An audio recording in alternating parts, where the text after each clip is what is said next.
Hello and welcome back, everybody. Today we're talking about the Aquarius full moon. And I have to tell you, I have been looking forward to this one for a while because I think it's one of those lunations where we're going to really see a lot of people's true colors. And for me, I get entertained when I see the truth prevail, right? So, full moons always bring something to light. They reveal things, they culminate something. So, they really show us what has been building behind the scenes. It brings light. But when you put Pluto right on top of the moon, now we're talking about intensity and transformation and insecurity and resource needs. So this isn't just emotional. This is emotional with consequences. And Aquarius gets this reputation for detachment. And people hear that and they think it means cold or emotionless. And I actually don't think that's what Aquarius is trying to do at all. Aquarius really steps back because sometimes we're just a little too emotionally involved to actually solve the problem. If you've ever been in an argument with somebody where, everyone is yelling over each other, and eventually someone has to stop and say, okay, but what is actually happening here? That's Aquarius. Now, Leo, it's opposite on the other hand, is deeply personal. Leo says, this is my heart, this is who I am, and this is what I have created. And neither one is wrong, but the problem comes when Pluto enters the conversation because Pluto asks whether the identity that you've built is still helping you evolve or whether it's become a prison of some sort, right? So before we get into all of that, I always like to look at the Sabian symbol because I honestly think that is the soul of the chart. The aspects tell us, how the planets are behaving, but the Sabian symbol tells us the story of, uh, you know, like gives us context clues on like what it is exactly that the story is trying to tell, the moral, the point, right? And so the symbol for this full moon is a child born out of an eggshell. And can we just like sit with that image for just a moment because I kind of love it? The symbol says, you know, it's about individuality and beauty and the potential or genius in people, particularly children. Today's indigo and star children fit this description. They seem to come from nowhere and surprise us with their amazing ability to just know things. This child could be quite dependent. They may need a lot of care, nurturing, and education, or they could be very independent. Is this you or someone around you?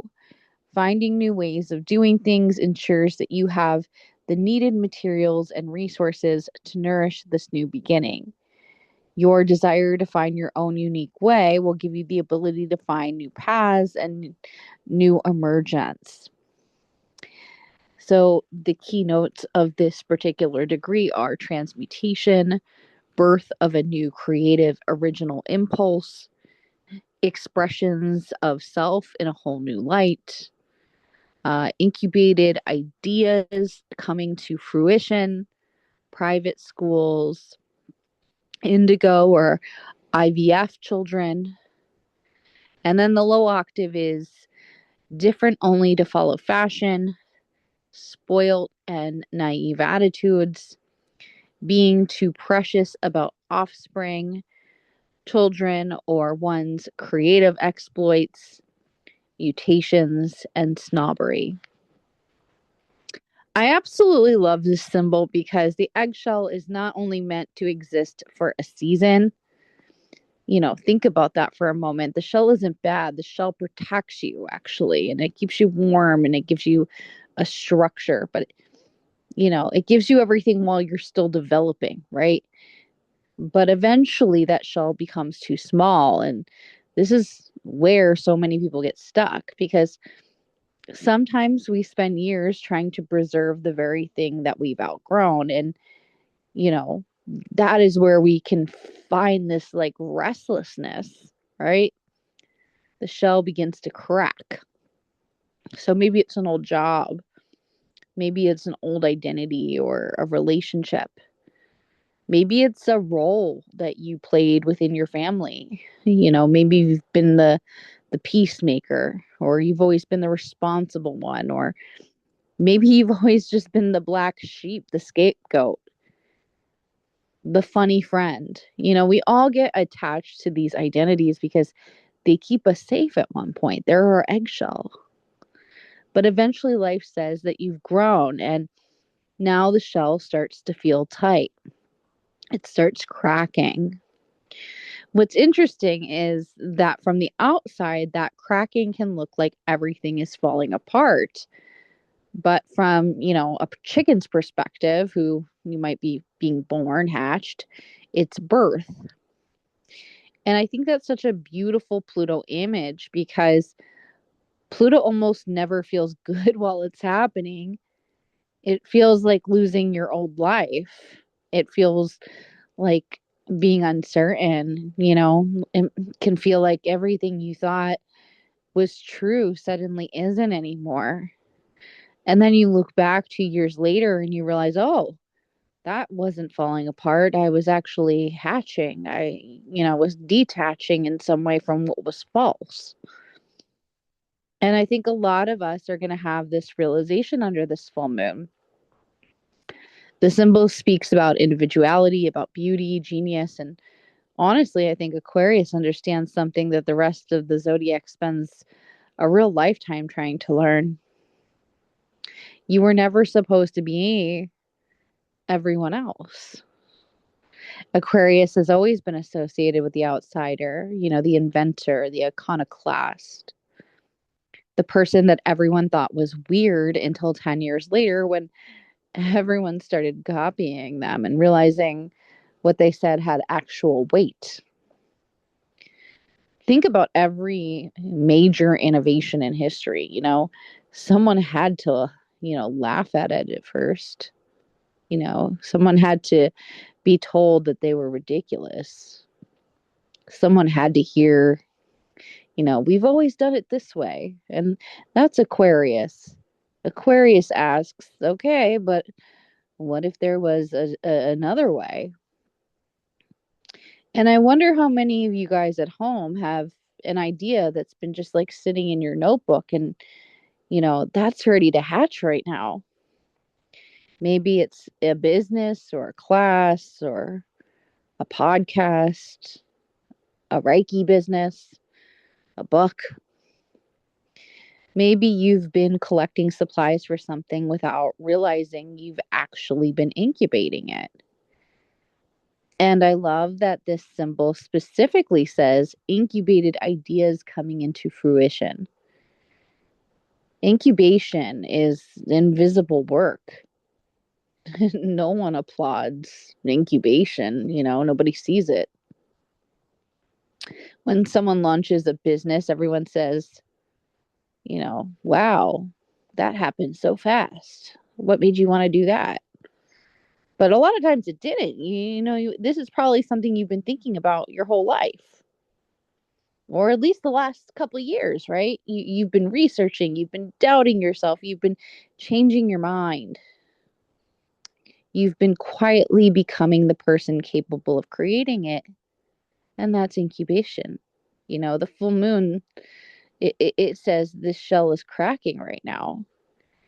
This idea, it doesn't have to be in perfect form, it just needs to be born. We have the moon, which is going to be conjunct Pluto and Aquarius. And that is directly opposing the sun, which is now very auspiciously conjunct Jupiter. Jupiter is the planet of expansion, of growth, legal action, higher learning, travel. So this is a pretty loud full moon. Leo is already a sign that likes to be seen. And Jupiter is like expanding everything. Pluto is sitting with the moon saying, okay, what's actually true? Let's get to the bottom of things. What are we feeling? What is surfacing in our werewolf moment right now? What can't we just let go? What is coming out? What is brewing? What has been brewing underneath? What are we trying to control? What do we need to get to the root of? What are we feeling emotional about? What is going to transform us? So, with Pluto, I think one of the biggest themes of this full moon is also the difference between power and control. Control says if I can get everyone else to behave the way that I want, then I'll finally feel safe. And power says I don't actually need to control anyone because I trust myself.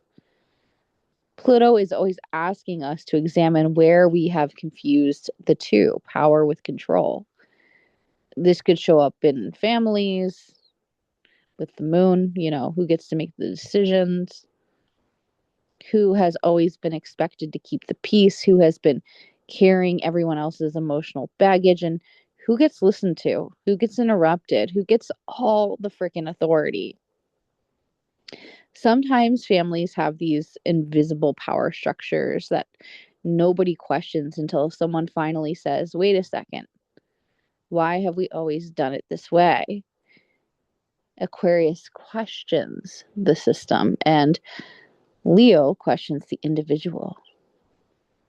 Pluto asks whether, either one deserves to survive. And that sounds dramatic, but Pluto is dramatic. Pluto doesn't come into our lives to repaint the walls. Pluto tears the house down because the foundation has termites, right? So, like, sometimes we hate Pluto while it's happening, and years later we'll say, thank God that that happened. So, where's the eggshell cracking? Where are we seeing these things in our lives? We might be seeing people who are refusing to grow. That one keeps standing out to me in my practice. Sometimes growth requires admitting that we've been wrong. And that's incredibly difficult when Jupiter is standing beside the sun. Jupiter expands everything it touches, including ego when it's in Leo. And usually we think of Jupiter as lucky, and it absolutely can be, but Jupiter also expands confidence. And sometimes it expands into overconfidence. Sometimes it expands into certainty or pride. Everyone feels convinced that they're holding their certain truth, right? But the question becomes, can you stay curious? When we have curiosity, we have truth, right? One of my favorite quotes is strong opinions loosely held. And I think Aquarius understands that. Aquarius can say, this is what I believe today based on the information that I have. Then new information comes in, and Aquarius says, that's interesting. Maybe I need to update my thinking.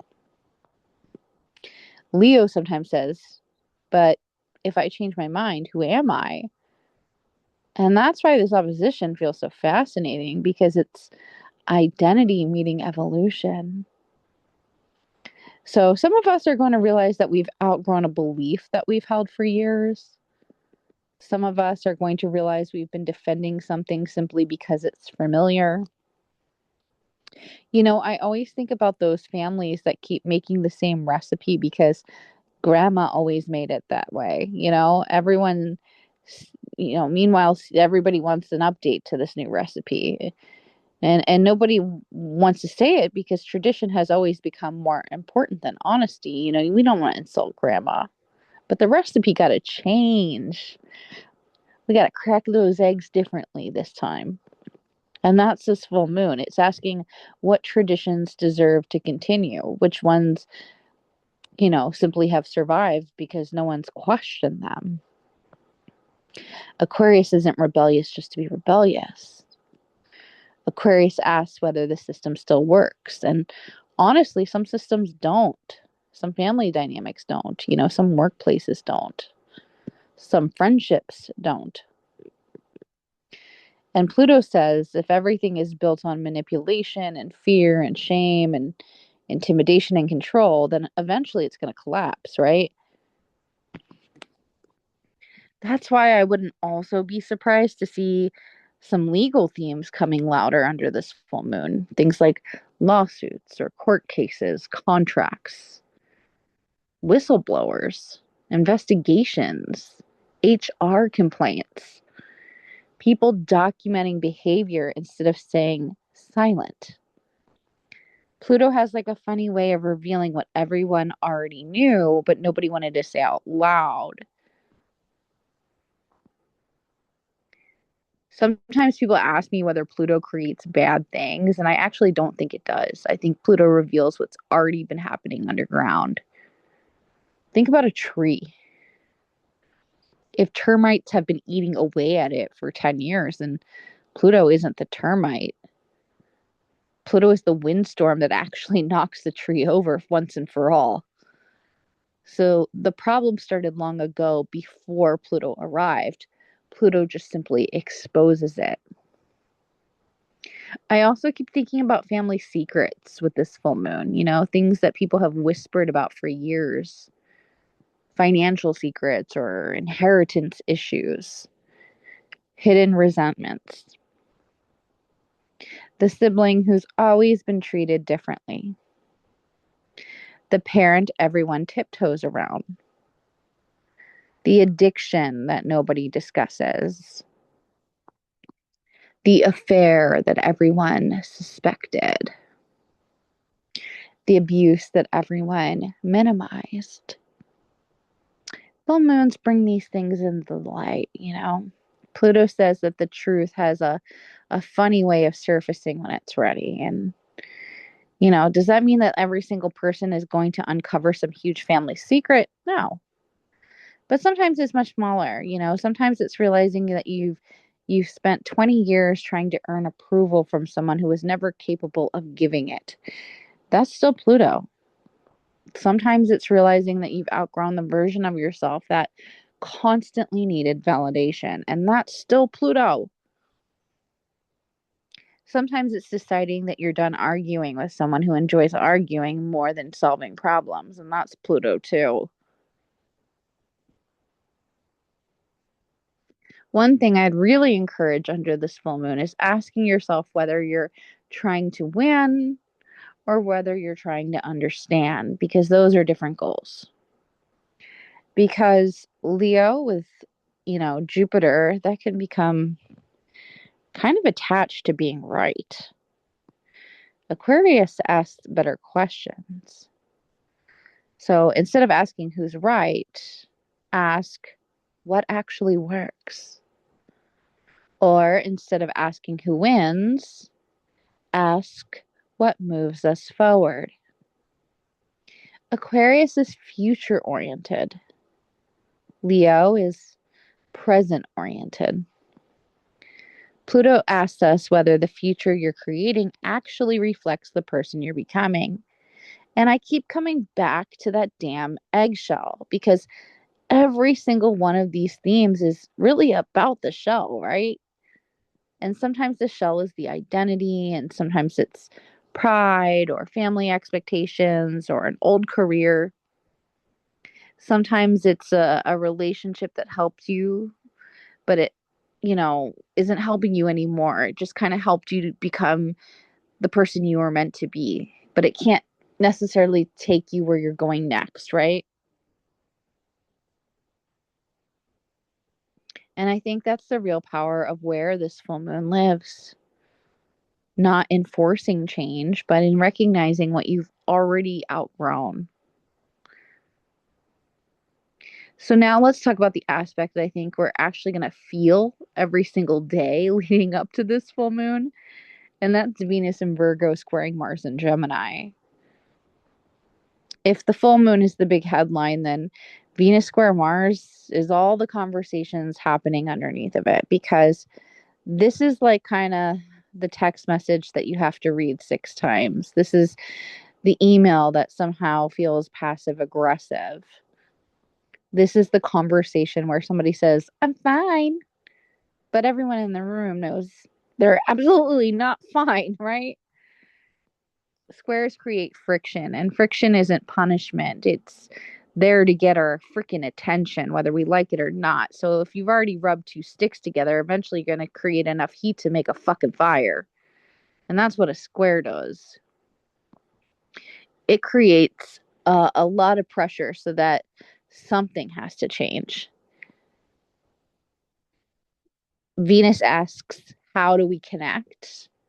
And Mars asks, you know, how do I get what I want? Venus wants harmony and Mars wants freaking action. Neither one is better than the other. We need both, but they're not speaking the same language right now. Venus is women and Mars is masculinity. So they're clashing here, right? These themes, men versus women, the soft versus the aggressive.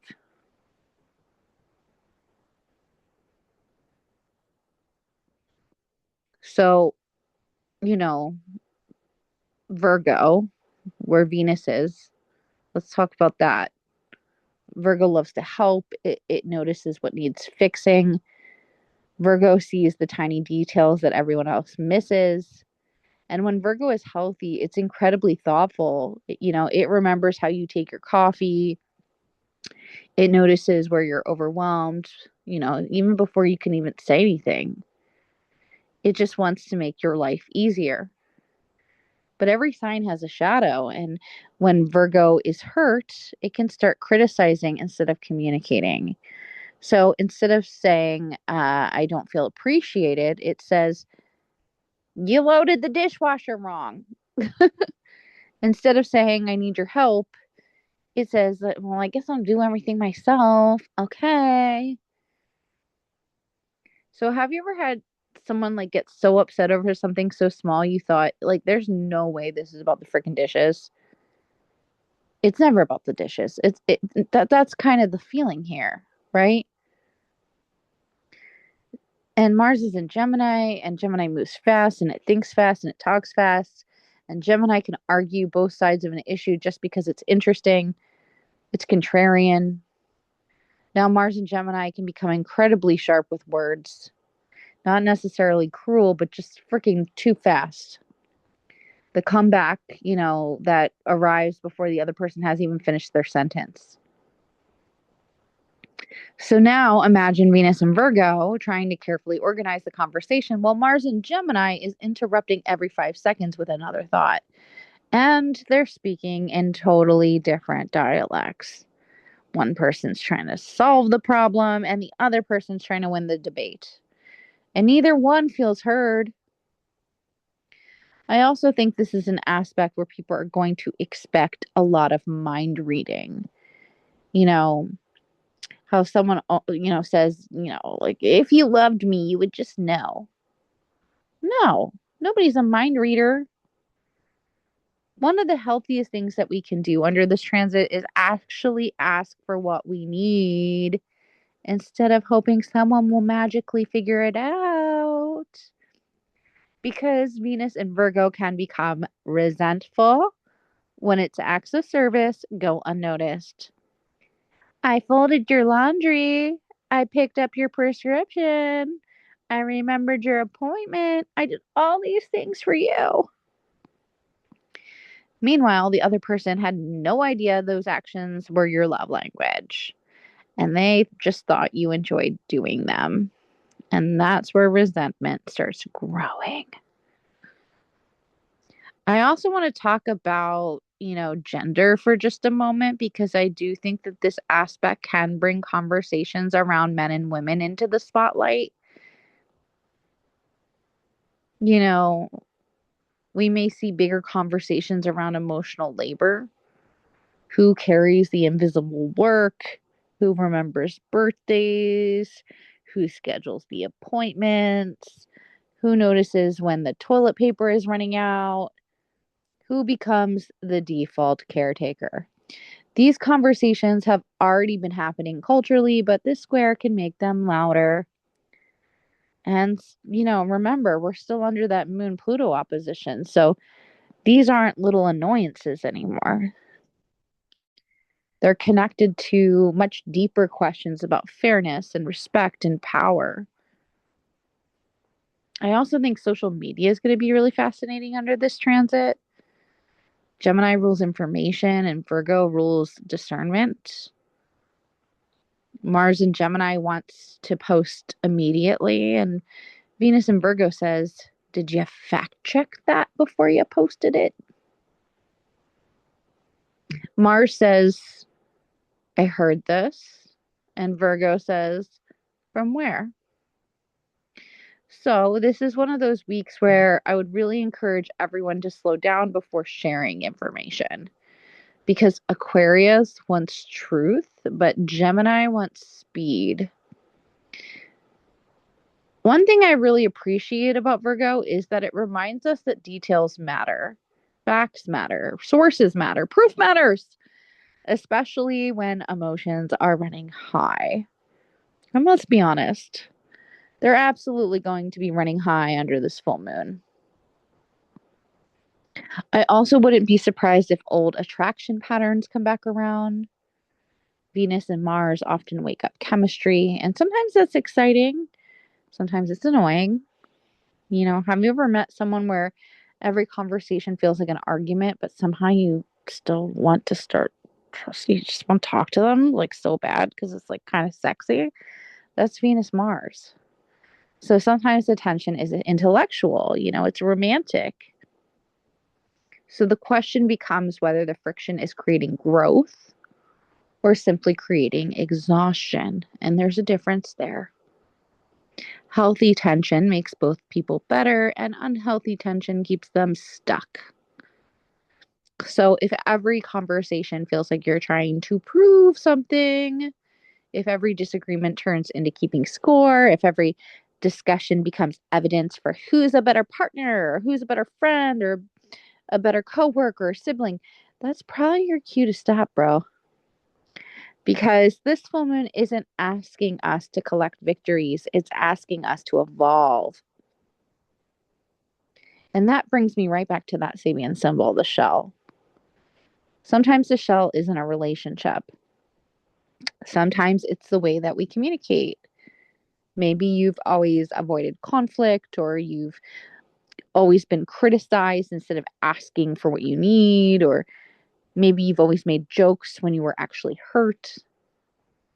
Maybe you become sarcastic instead of vulnerable. Those communication styles protected you once and they helped you survive.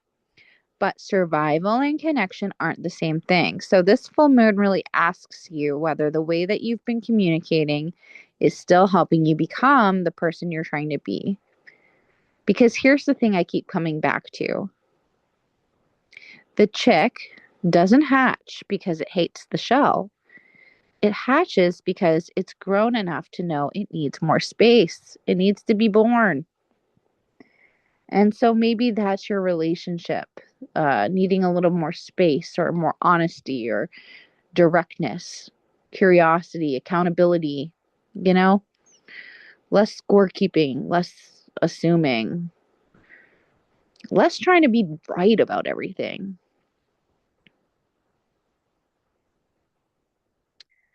And if we can do that, then this Venus Mars square becomes incredibly productive, and it becomes the conversation that changes a relationship instead of ending one. It becomes an apology that is overdue, It becomes, finally saying, here's what I actually need, instead of hoping someone mind reads and guesses. That's really where the square has done its job. So let's dive into horoscopes, what this means for you and your sign. So let's start with Aries rising. So, Aries, this full moon is happening in your 11th house of friendships, community, social media, networking, and the future you're trying to build. Pluto has been moving through this part of your chart, and I think a lot of you have probably already noticed that your friendships have been changing over the last couple of years. Some people have stepped up in beautiful ways. Other relationships have maybe quietly faded away because these people just couldn't grow with you.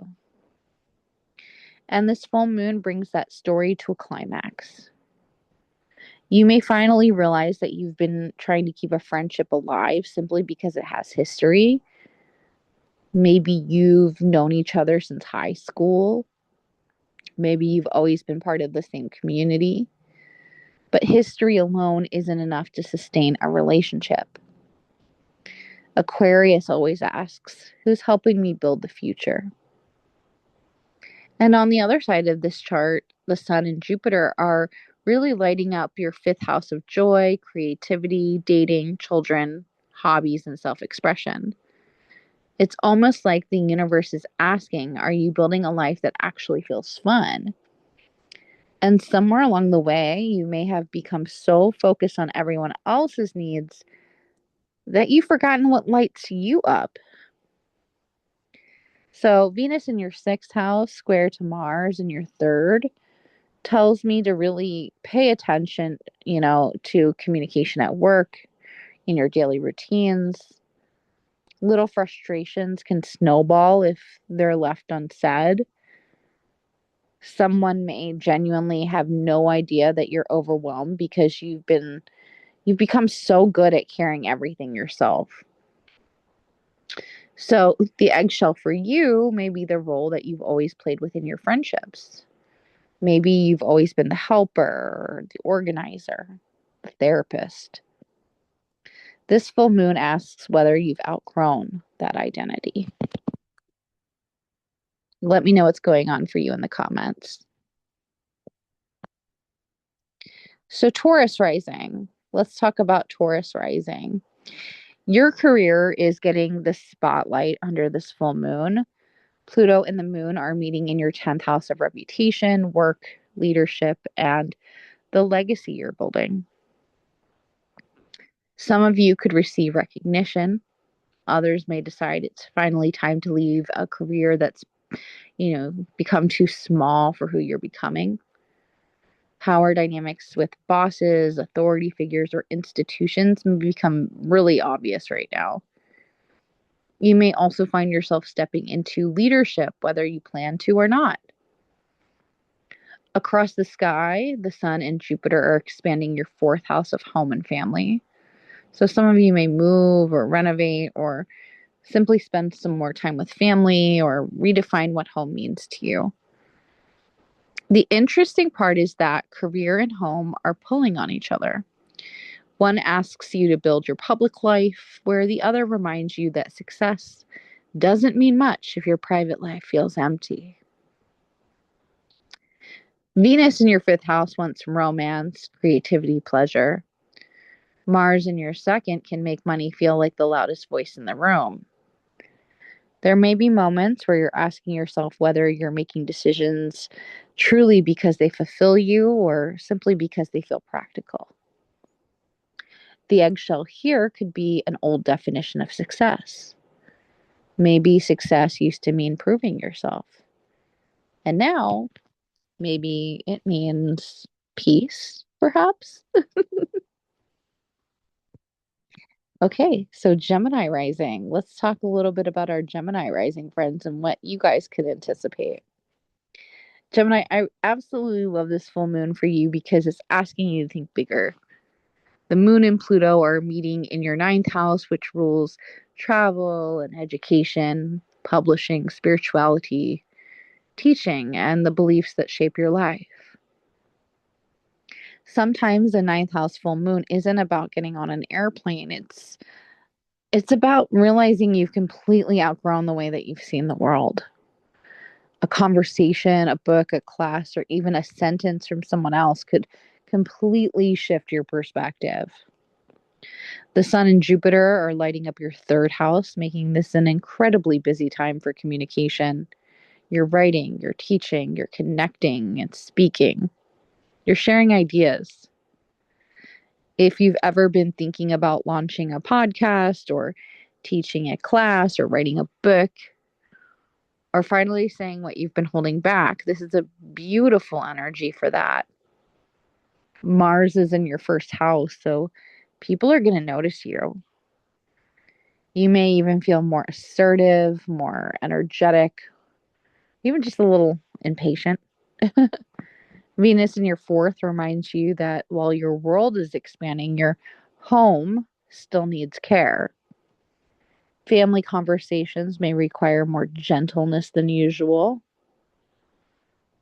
You could be debating, something within the house or in terms of home or family or your inner world during this 2-week period, but your eggshell may be just an old belief about what's possible for your life.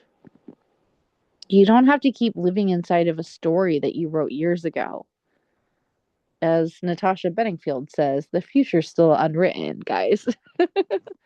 And there's a lot to be excited about, especially with eclipses coming next month in your third house and in your 10th house. You got a lot to say. So get ready to take up some major space in both your career and in your personal life.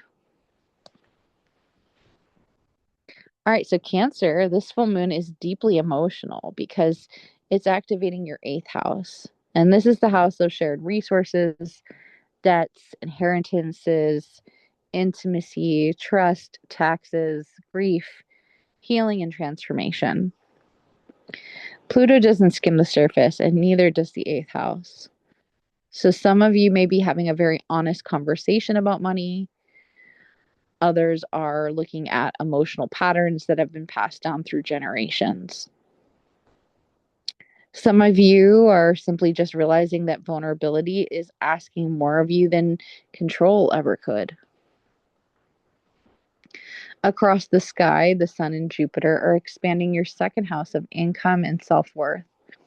And I love this because while the 8th house asks what you share with others, the second house asks what belongs to you, your talents, your gifts, your confidence, your value. Venus in your third house says communication can heal so much under this full moon. But Mars in your 12th, that suggests that old anger may be sitting underneath the surface. So before assuming someone else is the problem, you might want to spend some time asking yourself whether you're reacting to the moment or something a little bit more ancient, right? So be careful with this one. We can feel very activated. So the eggshell for you might be an old survival strategy that maybe like taught you vulnerability wasn't safe. But Pluto is asking you to write a different story. So what's your story going to be?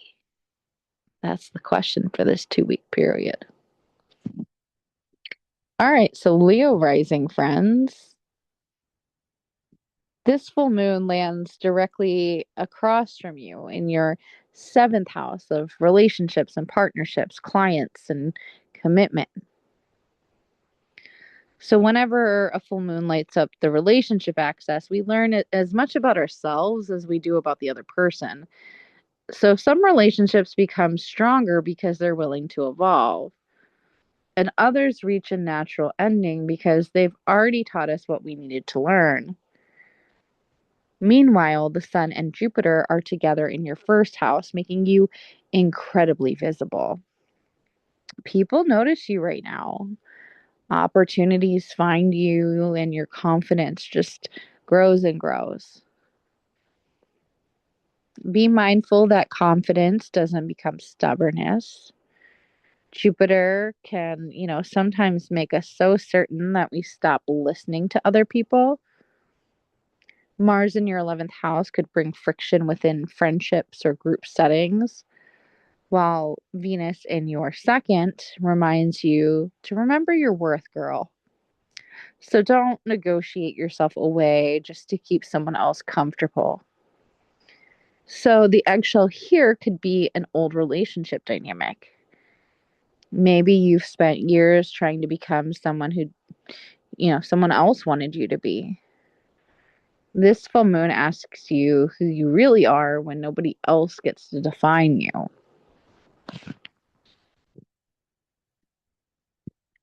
All right, we are ready for Virgo rising. We're doing good on time today. So Virgo, this full moon. It's asking you to take an honest look at your daily life. It's happening in your sixth house of work, health, routines, habits, and the systems that keep everything running. Sometimes the sixth house sounds boring until we realize it's actually where life happens. It's your mornings, your schedule, your stress and your body, your relationship with being productive. Pluto says something here is transforming. Maybe it's job changes. Maybe it's that your health journey reaches an important milestone. Maybe you simply realize that you've been pouring from an empty cup for too long. The Sun and Jupiter are in your 12th house, encouraging rest and healing, therapy, spirituality, and time away from the noise. And there's something really beautiful about slowing down under this full moon. Venus in your first house is making you magnetic and helping you to reconnect with yourself. But Mars in your 10th could create pressure around career or public expectations. Be careful that success doesn't come at the expense of your well being. The eggshell for you may be believing that your value comes from how much you produce. You're allowed to build a life that supports you instead of one that constantly asks you to sacrifice. So rest when you need to rest, attend to what you need to attend. And if there are disputes in your everyday life or in your workplace, it's okay to go inward. It's okay to relax. It's okay to stay out of it. Watch out for the passive aggressive behavior. This is a good time to just keep it low key, as the kids say.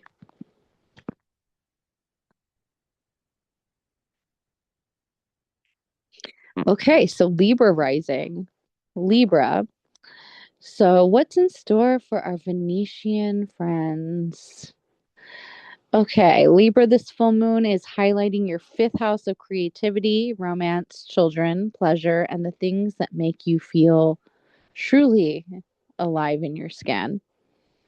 Pluto has been slowly changing this part of your life. So, some of you have probably noticed that with what used to bring you joy doesn't quite hit the same way anymore. Other things that you never expected to feel or fall in love with, you know, they're becoming a bigger part of your life story right now. The fifth house is where we create things. Sometimes that's a baby, sometimes it's a business or a painting. Sometimes it's finally saying yes to the hobby that you've been talking yourself out of for years. I also think that this full moon asks a bigger question. Are you creating from your heart, or are you creating to be liked? And that's Leo and Aquarius in a nutshell. Leo says, look at what I made. Look how great it is." And Aquarius says, "What does the world need?" And so somewhere in this dichotomy, in this back and forth, that's where the magic lives, right? The Sun and Jupiter are lighting up your 11th house of friendships, community, social media. So if you've been putting your work out into the world, this can be a lot of visibility. It can help you find your people. Aquarius reminds us that sometimes one supportive community really changes everything else around us. And Venus in your 12th house squaring Mars in your ninth, that tells me that you may be wrestling with beliefs that you've held for a very long time. Maybe you're realizing that you don't actually believe something just because, you were taught to believe it. You're questioning old uh, beliefs about the world or deciding to learn something completely different off the beaten path. So give yourself permission because you're in this evolution right now. There could be a travel opportunity that's coming, but it could feel like really exhausting instead of exciting. If you're studying something, it's, putting in the work right now to learn something new. There could be a creative challenge that's falling into your lap. Either way, the eggshell is, you know, it's an artistic one. You're breaking out of the artistic womb. Every artist eventually has to decide whether they're making art to be understood or whether they're making something because there's genuinely something they need to say to the world. This full moon is asking you what you have to say, what feels visceral, what feels commanding, where you want to put your action because you have to, where you want to put your passion towards because you have to. You know, this feels visceral. I'm almost imagining the chicken hatching and it's like a creative genius has like a brilliant idea and it needs to stop questioning itself and just be in the flow, you know? You know, that kind of is the feeling. Let me know, Libra rising, what's going on with you. Scorpio. Scorpio. Thank you for being so patient, Scorpio. Let's talk about this full moon for you, Scorpio. This is happening in your fourth house of home, family, roots, ancestry, and your emotional foundation. And Pluto loves going deep, and the fourth house is already one of the deepest houses in the chart. So don't be surprised if old family stories come back around. Sometimes this looks like moving. Sometimes it looks like renovating your home or cleaning out your parents' attic and finding things you haven't seen in 30 years. And sometimes it's just more fucking emotional. It's realizing that you've been carrying family patterns that were never yours to begin with. And the Sun and Jupiter are expanding the 10th house of career and reputation. So there's a lot happening between your public life and your private life right now. You may receive recognition at work while simultaneously realizing you need stronger boundaries at home. Or, maybe your definition of success is changing altogether. Venus in your 11th house reminds you that your friends can be an incredible source of support right now, while Mars in your 8th says shared finances, debts, or emotional vulnerability may require more honest conversations. The eggshell for you may be believing that, because someone has always been, or, maybe something has always been done a certain way in your family or in your culture, it has to continue. Aquarius reminds us that every generation has the opportunity to heal something that the previous generation could not. And you, my friend, get to be the change maker. So what's it going to be?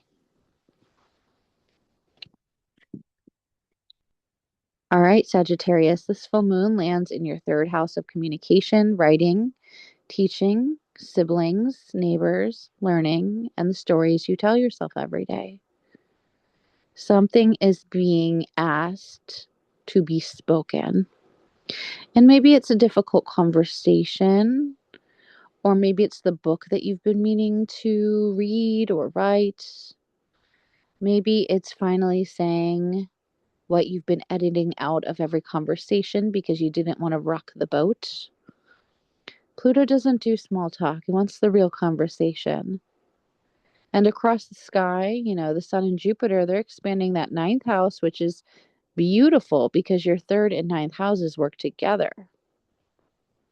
One house that gathers the information, and the other house, it creates wisdom from it. So this could be an incredible full moon for taking a class or traveling or simply realizing your world is much bigger than you thought it was. It's about perspective and seeing the big picture. Venus in your 10th house wants your work to feel meaningful right now, while Mars in your 7th reminds you that relationships, they may require some direct communication instead of assumptions.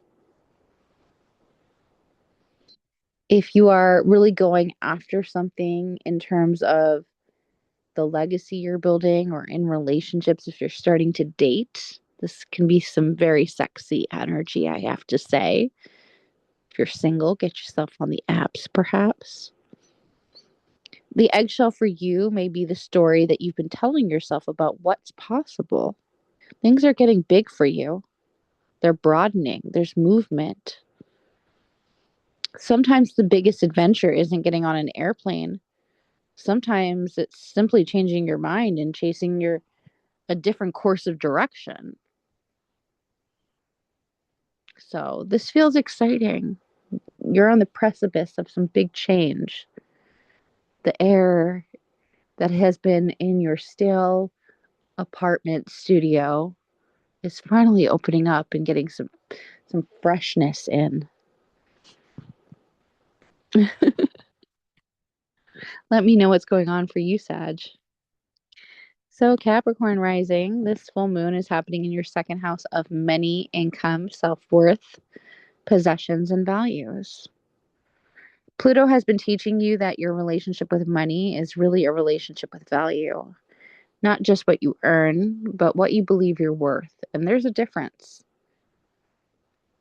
Some of you may experience financial changes with this full moon, and others may finally take charge and, charge what they are freaking worth.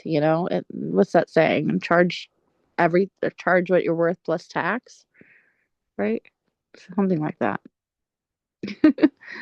The Sun and Jupiter are lighting up your 8th house, bringing attention to, shared resources, taxes, investments, inheritances, emotional intimacy.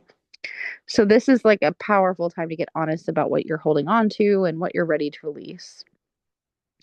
Venus in your 9th house encourages learning and expanding your horizons, while Mars in your 6th house says work may feel especially busy. So, pace yourself. Everything doesn't need to happen in a week. So the eggshell for you may be believing that your productivity determines your value. It doesn't. Your worth existed long before your resume did. Just to chill out and take a chill pill. All right, so Aquarius rising, this is your full moon. You are the main freaking character. The full moon, it's sitting in your first house right next to Pluto. And honestly, I don't think that this is a full moon where you get to walk away the same person. Sorry to say. People may comment that you've changed. Maybe you look different or you sound different. Your priorities have shifted. And good. That's Pluto. The first house is your identity. It's the way you introduce yourself to the world. It's the role that you've been playing. And Pluto has a way of asking whether that role still fits.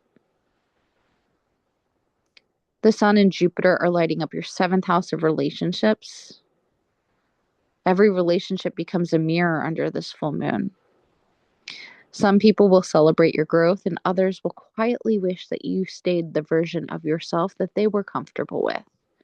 And pay attention to who makes that room for you at the table of your evolution, right? Are they welcoming? Are they happy you're changing? Or are they trying to bring you back down to size? Venus in your 8th house asks for honesty around intimacy, trust, and shared resources, while Mars in your 5th encourages you to create, play, flirt, and take risks creatively. So the eggshell couldn't be clearer for you. It's your own identity. Who are you becoming when you stop introducing yourself through your past? Who are you without the labels that you've outgrown? That's the invitation for you guys. And we've made it to Pisces. So, Pisces, this full moon is happening in your 12th house, and it's one of the more spiritual and mysterious houses in astrology. So, this is where endings happen before the beginnings. This is where we process grief and dreams and intuition, healing, and everything that really lives below the surface. So, sometimes 12th house full moons don't bring external events right away. They bring more clarity. You suddenly understand yourself. You realize that you've been carrying something that's ready to be, freaking released once and for all. The sun and Jupiter are expanding your 6th house, and they're encouraging, healthier routines and better boundaries and a different relationship with your body and work. Healing doesn't always happen in one dramatic moment. Sometimes it happens through, getting enough sleep or drinking more water, going to therapy, taking your medication, or finally just like asking for help. Venus in your 7th reminds you that your relationships, they can be incredibly healing right now, especially while Mars in your 4th house may stir up some family tensions or make you eager to change something about your home environment. So the eggshell for you may be an old wound that you've carried for so long that it started to feel like part of your identity. But guess what? It's not. And sometimes healing isn't about becoming someone new. It's about finally meeting the person you were before the wound happens, you know? So, wherever this full moon is falling for you in your chart, I want you to spend some time asking yourself one simple question over this next 2-week period. What shell have I outgrown? Because the shell isn't your enemy. It protected you, it got you here. So, it served a purpose. But eventually, every shell becomes too small. And that's what this Aquarius full moon feels like. The sound of something cracking open. Because you're finally ready to emerge.